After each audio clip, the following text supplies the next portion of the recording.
Друзья, новость я уж анонсировал со своей стороны, считаю ее вот без всяких шуток крайне важной. То, что она доказывает, что и у курьеров зачастую используют темную. И нас это, наверное, с вами в памяти возвращает и к делу Долиной, в которой люди, которые вообще, по-моему, ни сном, ни духом, им там на карты падали деньги какие-то, а потом их сажали, говорили, вот они связаны с мошенниками, и Долина такая, ни деньги не возвращала, ни квартиру, только через Верховный суд удалось добиться. И часто втюхивается то ли оборотнями в погонах, то ли около них какими-то журналистами продажными, вот этим азербайджанским бабкам. И они нам навязывают, что мошенники, мошенники, мошенники, понимаете? Вот, все мошенники, все вокруг там Долины, например, мошенники, да? А курьеры садятся, а потом ты думаешь, а ведь они некоторые, может быть, в темную. Да? И вот смотрите теперь какая новость.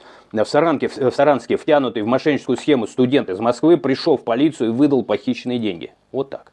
Я теперь каждую новость про мошенников буду напоминать вот эту. У меня память не как у рыбы. Чуть подольше я помню.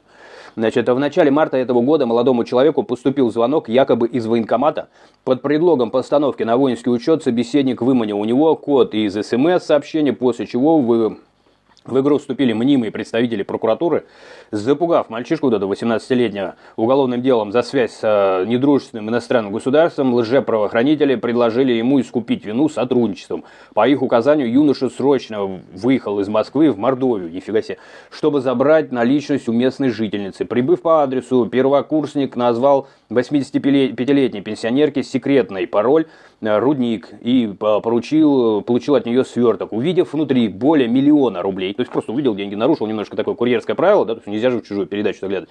Но молодец, значит, следит, палец на пульсе держит, что есть всякие, значит, азербайджанские бабки Долины, которые потом назовут тебя мошенником. Ну, как пример я это привожу, да, то есть вот эта схема Долиной. И он все-таки что везу? Хоп, а там деньги. Вот, он окончательно понял, что стал соучастником аферы и немедленно отправился в ближайшее отделение полиции. Студент, прям вот не знаю, молодчинка.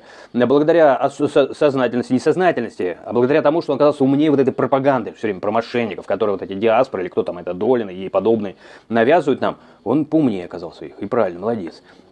И он понял, что его в темную используют. Их часто используют в темную. А тех, кто создает это, организаторов, их не ловят. Сажают несчастных студентов вот этих наших, наше все. Значит, благодаря осознанности юноши денежные средства возвращены законной владельцы в полном объеме. Сам втянутый в схему парень принес личные извинения потерпевшему. Вообще такой молодец. И он-то вообще, да, при чем? Он молодец. И получил важный жизненный урок. Нет, не он получил жизненный урок, а полиция получила жизненно важный урок. Что похоже в темную. Долина и ей подобное используют людей в темную, курьеров, а вы их сажаете.